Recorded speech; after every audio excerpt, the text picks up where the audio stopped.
IPS Nagendra Singh का एक video social media में जमकर वायरल हो रहा है, जिसमें वे अपने निचले स्टाफ की समस्या को बयां कर रहे हैं।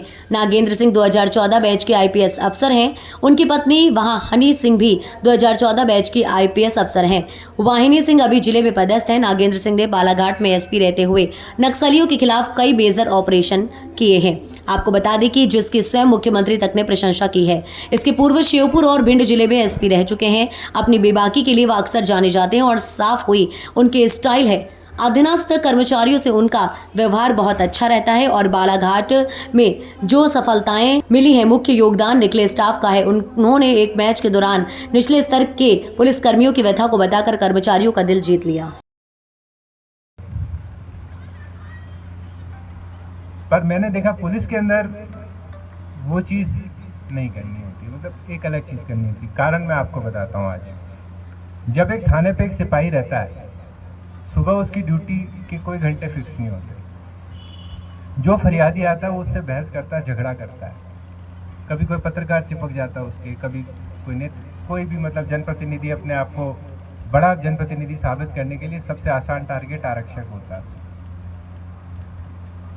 काम भी सब उसी से कराना है, सब उसको करना है। वो घर भी नहीं जा रहा है, महीनों महीनों घर नहीं जा पाता है। कहने को आप उसको 1 महीने की एक्स्ट्रा सैलरी देते हो, लेकिन देखा जाए तो कोल्हू की नौकरी रहती है। अगर वो बहुत अच्छा काम करेगा, मैंने देखा यहाँ पे 300 वारंट एक सिपाही के ऊपर, 50 डायरिया एक एएसआई साहब कर रहे हैं। गर्दन ऊपर करने का समय नहीं है। ये आके बता दे कि श्रीमान जी मेरे जीवन में क्या चल रहा है। उन्हें नहीं पता चलता उनका बच्चा कब बड़ा हो गया, कब बीमार हो गया, या उनकी बीवी की क्या हालचाल है, बीवी खुश है, नाराज़ है, कुछ नहीं पता।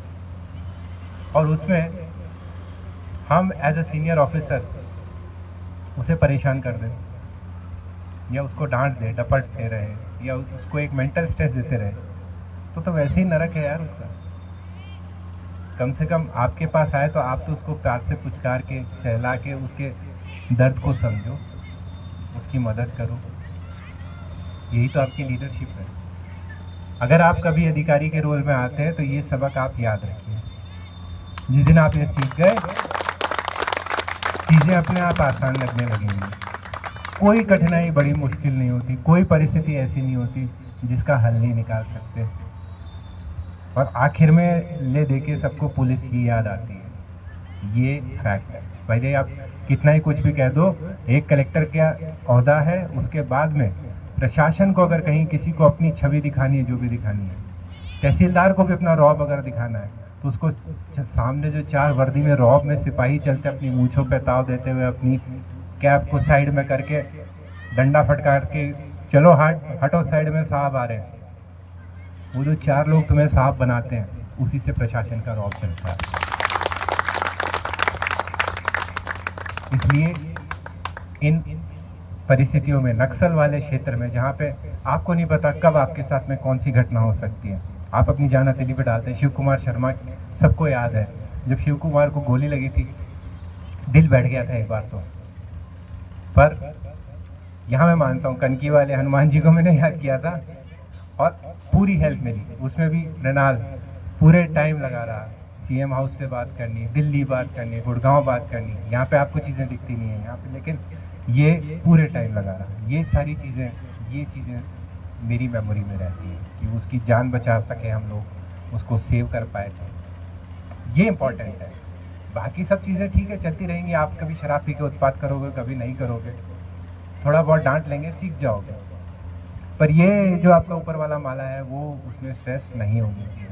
बहुत लाइफ में वैसे ही स्ट्रेस रहती है। फ्री रहिए, खुश रहिए। खेल उसी का ज़रिया है। टूर्नामेंट्स हम लोग यहाँ पे करते हैं, वही है। मैदान में निकालो जो गर्मी निकालनी है आपको, स्लेजिंग करनी है, स्लेजिंग करो प्यार मोहब्बत से। पर बाद में सारे हंस रहे हो कि नहीं हंस रहे हो, ये आपकी चीज़ है। That's about it. जहाँ भी जाऊँगा मैं तो खेलूँगा, खुश रहूँगा, क्योंकि मैंने खुश रहना सीख लिया है।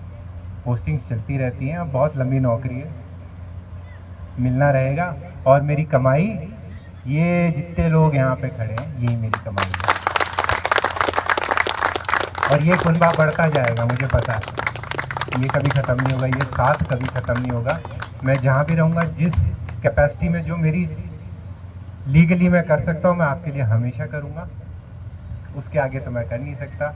मेरे लिए आप सब हमेशा प्रिय रहोगे और भोपाल में मैं इंतज़ार करूँगा तुम लोगों का। फिलहाल तुम्हारा नहीं करूँगा, तुम कहीं और जाओ, फिर मुझे खींच के लाओ वहाँ पे। Thank you. जय हिंद, जय भारत।